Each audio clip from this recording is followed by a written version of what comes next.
Welcome into Locked On Phillies. In today's episode, we're talking a split doubleheader between the Atlanta Braves and your Philadelphia Phillies. Game one, not great.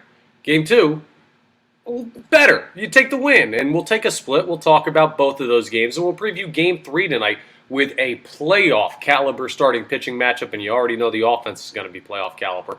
It's a packed episode of Locked On Phillies. You are Locked On Phillies, your daily Philadelphia Phillies podcast. Part of the Locked On Podcast Network, your team every day.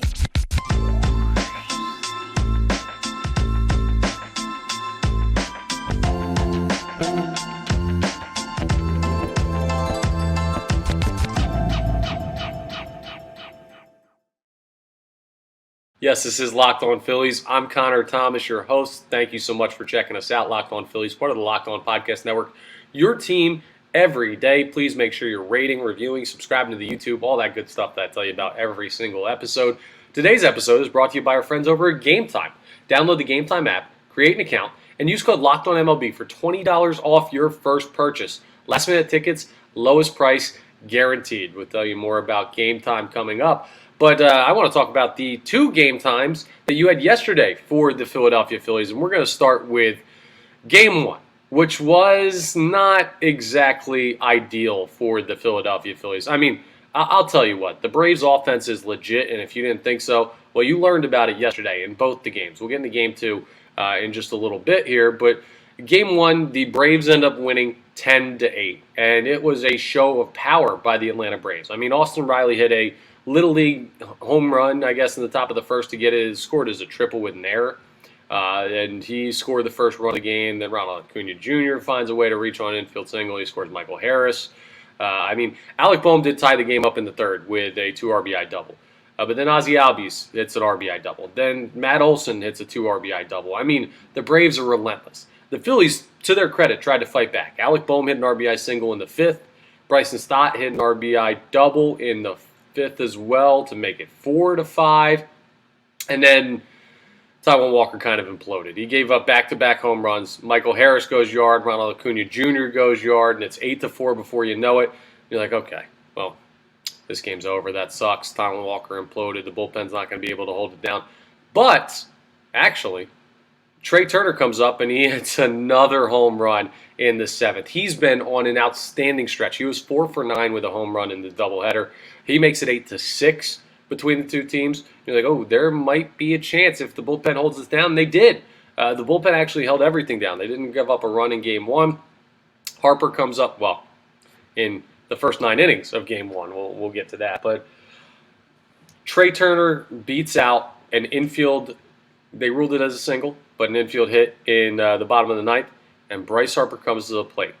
And he's got the opportunity to have another clutch at bat. And he goes yard again. 2 outs, bottom of the ninth, hits at the left center. One of the deeper parts of the ballpark, gets out. He knew he got it the whole way. He was watching it. It was just an amazing moment. Ties the game up with 8. The Phillies are the home team. You're like, okay, we're going into extras. You got the ghost runner on second. That's big advantage to the home team. Everything's amazing. Bryce Harper's the most clutch player in the history of histories. Yeah, and then Jose Alvarado gives up 2 runs in the top of the 10th. The Phillies don't score, and they lose 10-8. The big takeaways from this game. Alvarado needs to be better. You can't just absolutely give away another huge Bryce Harper home run.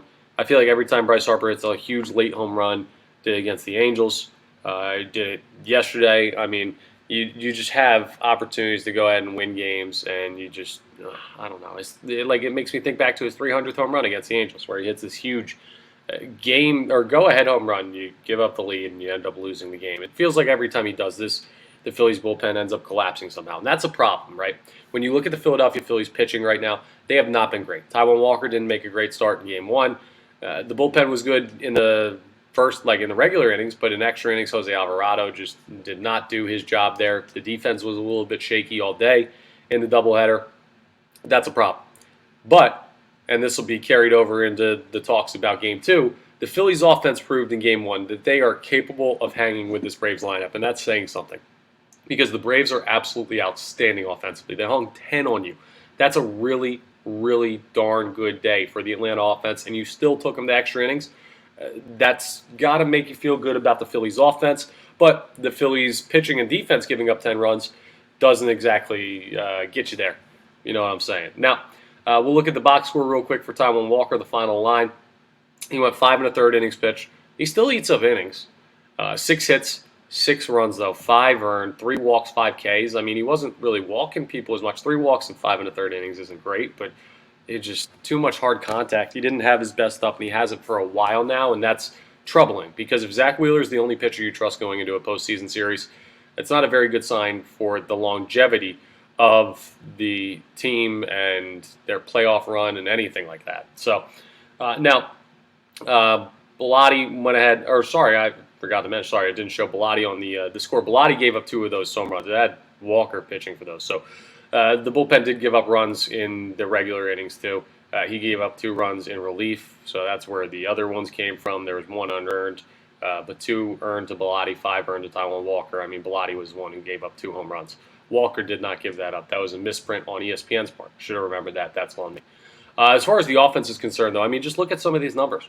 Kyle Schwarber went 2 for 4, also added a walk. Trey Turner went 2 for 5 with a home run. Bryce Harper went 2 for 3 with a home run and 2 walks. I mean, that's great production from the top of the line. Alec Bohm went 2 for 4. The top of your lineup went 2, 4, 6, 8. So the top 4 guys in your lineup had 8 hits and 8, 11, 16 at-bats. They batted .500 with 2 home runs and 4 walks in there as well. Those are the type of games that you're going to need come postseason that will bury teams. Maybe not the Braves, but most other teams in baseball. Now, the Braves are outstanding. They're the best team in baseball, but the Phillies hitters can hang with them. This lineup's dangerous. You showed it in August when you hit 59 home runs in the month, and they're showing it again in this series against the Braves. I know what happened with the Marlins over the weekend was not good. I know the Phillies aren't exactly playing outstanding baseball right now, but the offense, they haven't exactly cooled off. They're doing what they need to do to win games. It's the pitching staff that you're keeping an eye on, the bullpen, the starters. They're the ones over the next, what do they have, 18 games left, that need to find a way to make this work if this team is going to go deep in the postseason. But coming out of that game, as mad as I was at the bullpen, as mad as I was about wasting another Bryce Harper clutch moment, and as annoying as it is to see probably the most clutch athlete in the history of Philadelphia, and maybe one of the most clutch athletes in the history of sports. Yes, I'm saying that. Bryce Harper is probably one of the most clutch athletes in the history of sports. That's saying a lot. I like what was going on with Bryce Harper's home run. I love that in the moment, but giving it right up, it's unacceptable. You can't do that. You got to start capitalizing on some of those and stacking wins and finding a way to lock up the top wild card seed because it's not guaranteed right now. You're a game and a half up on the Cubs when everything's all said and done. You do have the tiebreaker, but that needs to be better. That drove me insane. The offense, positive. The defense, bullpen, starting pitching, negative. But I came out of that game with this thought.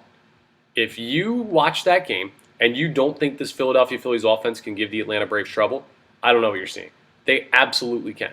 Does that mean the team can win a series? Well, the pitching will have to be better in order for them to do that. But the fact that the offense can even remotely, and they're doing more than remotely, match this Atlanta Braves offense, that Braves offense is one of the best in the history of the game. When everything's all said and done, there's a really good chance they're rewriting a lot of record books. And they've still got a couple more games left to play that matter as they try and lock down the top seeding in the entirety of the National League and finish locking up the NL East and all that good stuff, which I'm sure they will do here soon. There's no catching the Braves at this point, but hanging with them offensively is a good thing. But pitching-wise and defense got to be better. I'll say it another time. So you got a chance to prove that tonight. 6:40 p.m. Eastern Standard Time is the first pitch for tonight's game. Braves, Phillies. You can listen to every pitch of the Phillies hometown radio broadcast of that game on the SiriusXM app. Just go to the SXM app and search Phillies. And coming up, we'll talk about a bounce back in Game 2 because the pitching was better and the bullpen was better and the offense was still good. So some positive things to take away from the final game of the doubleheader. That's why I'm wearing the victory shirt still because we go off the last game. If they had won Game 1 and lost Game 2, no victory shirt. But they won Game 2, so I'm wearing the shirt again. Thank goodness I just washed it, or it would probably smell pretty bad. But yes, we'll talk about Game 2 coming up and recap the win in the doubleheader by the Philadelphia Phillies as we continue today's episode of Locked On Phillies. First, I want to tell you about my friends over at Game Time, okay? Buying tickets to your favorite events, it shouldn't be stressful. It really shouldn't. You're just buying a ticket to a fun event. Sports, concerts, music, all that stuff. I guess concerts is music. Plays and acting and everything. Acts. I guess they're just called plays. Bottom line, they're supposed to be fun. It's not supposed to be stressful. Go ahead and check out Game Time because they're the fast and easy way to buy tickets for all the sports, music, comedy, and theater near you. Killer deals on last-minute tickets. Best price guarantee that they have over there. You can stop stressing over the tickets and start getting hyped for the fun you're going to have. I mean, it's bird season. The Eagles are back in action. It's going to be a tough ticket to get. They moved to 1-0 this weekend. We know that they've got Super Bowl aspirations. Check out Game Time. If you decide, I don't know, they play Thursday night. Maybe you want to go watch the home opener, Eagles-Vikings, here at Lincoln Financial Field. Do it through Game Time. It's the best way to go ahead and get tickets. I mean, you don't have to play months in advance. You get exclusive flash deals on tickets for football, basketball, baseball, concerts, comedy, theater, and more. And the Game Time guarantee means you're always going to get the best price. If you find tickets in the same section in a row for less, Game Time's going to give you 110% of the difference. Not just your money back. No, they're going to pay you 10% more on top of it. They're that confident. Plus, you get pictures of the seats before you buy. The tickets are available in just like 2 taps. It's super easy, and they're sent directly to your email. To your phone, so you never have to dig through your email. So snag the tickets without the stress with Game Time. Download the Game Time app, create an account, and use code LOCKEDONMLB for $20 off your first purchase. Terms and conditions apply. Again, create an account and redeem code LOCKEDONMLB for $20 off. Download Game Time today. Last-minute tickets. Lowest price. Guaranteed. Yes, coming up, final segment of today's show, we're going to talk about tonight's game, which is 6:40 p.m. Eastern Standard Time at Citizens Bank Park. Phillies, Braves, Wheeler, Fried, a huge matchup there on the mound, and you can listen to every pitch of the Phillies' hometown radio broadcast of that game on the SiriusXM app.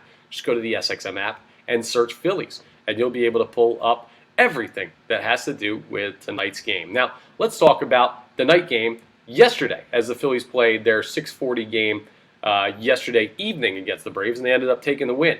So, as far as the pitching matchup, Michael Lorenzen wasn't great in this one. He struggled, but the bullpen was significantly better. I mean, just look at this line from the Philadelphia Phillies bullpen. Craig Kimbrell with the save in this one. So Lorenzen goes 5 innings pitched. He allows 5 hits, 4 runs, 4 earned, 2 walks, 3 Ks, and does give up 2 home runs.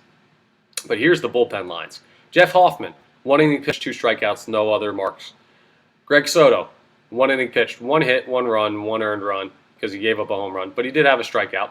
So you get that. And he gave up a home run to Olsen. It was his 50th of the year, his second on the day for the doubleheader. I mean, that happens. But Soto, I thought he was solid. Matt Strahm, an inning pitched, 1 strikeout, no other marks. Craig Kimbrell, an inning pitched, 1 hit given up, 1 strikeout, no other marks besides that.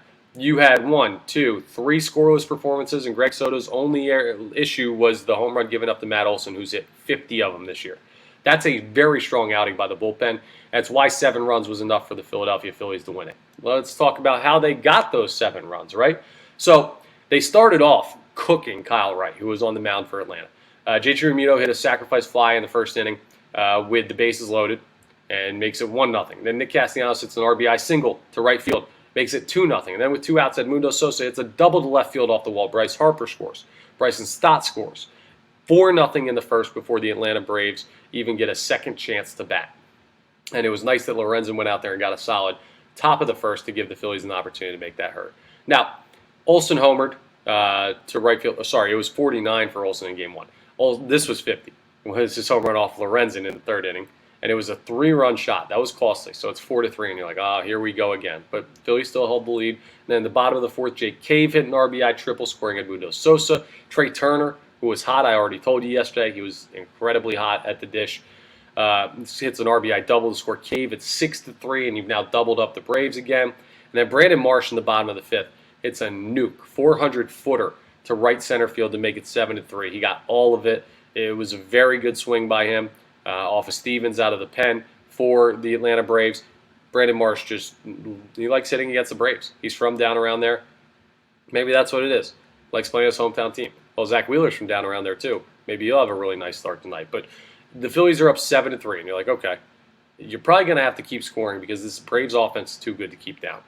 But then, I apologize. Olsen hit another homer. I lose track. Jesus. He hit his 50th in the 6th inning, so that was 49, and 48 was in the first game. What are you supposed to do against that guy? But Olsen hits a solo shot in the 6th off of Gregory Soto to make it 7-4. Oh, yeah, I was talking about the same game. Sorry, my brain's all over the place. I worked a double over at the radio station today, and I've been talking for about 8 hours straight leading into this. So my fault that my thoughts are a little bit scrambled. But yeah, you get the home run given up to Olsen by Gregory Soto. And then in the seventh, Lorenzen gives it up to Olsen. Harris homered off of Soto. See, I'm all over the place. Even my hair's out of style. Bottom line is the Braves hit 2 more solo home runs the rest of the way, but that's all they got. I already told you how good the bullpen was.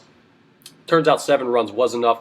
Craig Kimbrell closes it down very well in the 9th inning, and it was a great job too. Maybe better than Craig Kimbrell's save was the job done in the 8th inning, because you were in a position where if you took care of business in the 8th and had a clean inning, you wouldn't necessarily have to see Ronald Acuna, who's pretty good at baseball, breaking news, in the 9th inning. And Matt Strahm had a clean 8th inning. Now, Kimbrell ended up facing Acuna anyway, and he would be the final out of the game because he did give up a hit. But still, you'd get an opportunity to have a much easier inning and not have to face Acuna in a big spot, even though he was up with the as representing the tying run.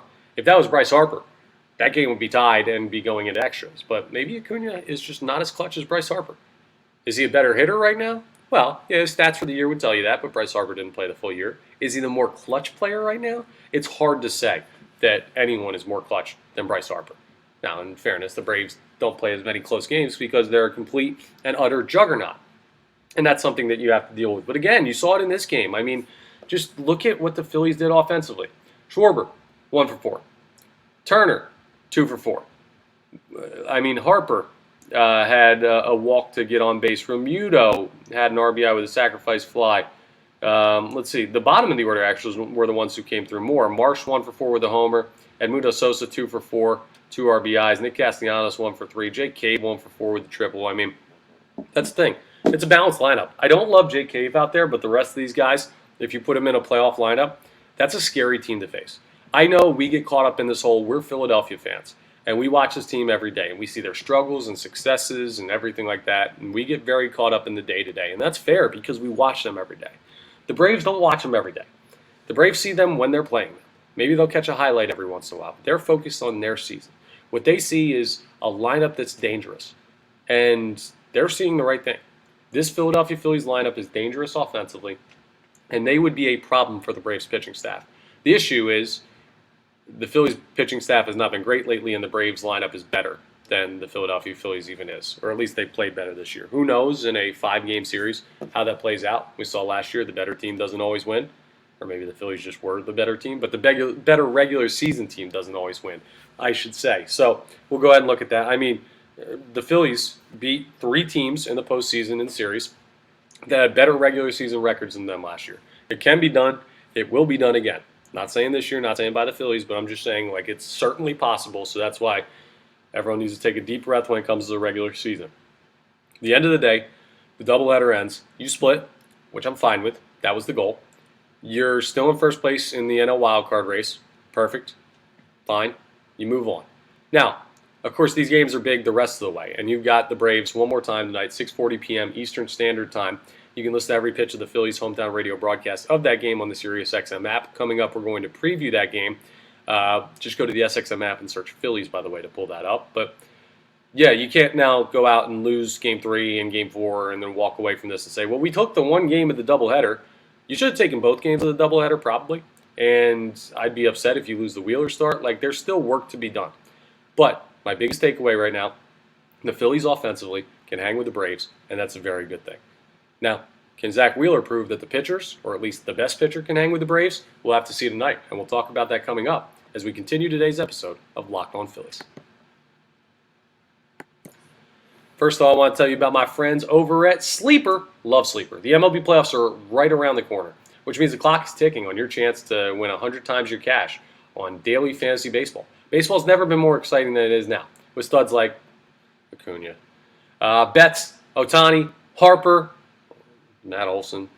Just listen to some of the guys that are big time. You can pick more or less on stats for stars like that, with home runs, hits, strikeouts, anything like that, and more. For up to a 100 times payout on Sleeper, you get your picks right, and you could win big. Go ahead and check them out. It's super easy to use, super quick to set it up. You can win a lot of money on there. And, I mean, if you play daily fantasy, there's no better place to do it than Sleeper. Plus, use promo code LOCKEDON, and you'll get up to a $100 match on your first deposit. Terms and conditions apply. See Sleeper's terms of use for details, and go ahead and check them out because I love Sleeper. It's my favorite spot for daily fantasy baseball. All right, quick preview of tonight's game between the Braves and the Phillies, 6:40 p.m. Eastern Standard Time. Let's see, do we have lineups yet? We do have lineups, so let's start with the pitching matchup. Zack Wheeler versus Max Fried. Wheeler 11.6 on the year with 3.49 ERA. Fried 7-1 on the year with 2.7 ERA, but he's only thrown 66 and 2/3 innings pitched. Wheeler nearly triple that with 170 innings. The strikeout numbers for Fried, he's striking out about a batter every inning pitched. He's only walked 15. Wheeler's only walked 32, though. So, 15 walks and 66 and 2/3 innings, good.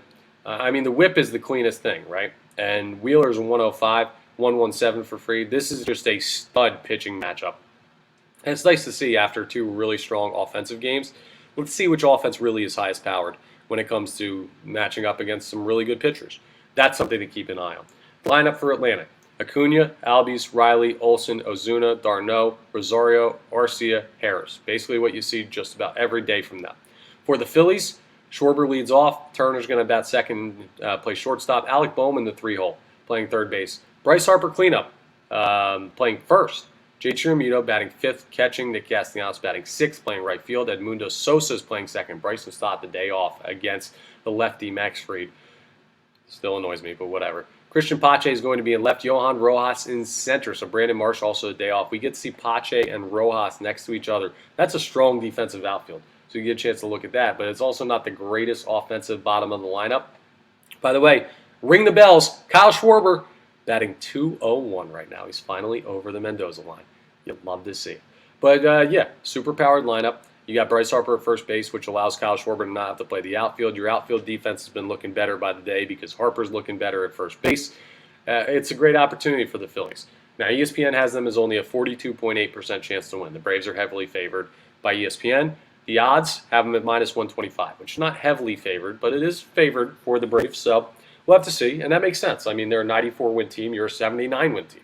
But bottom line, we learned yesterday, the Phillies offense can play with the Braves. I firmly believe that.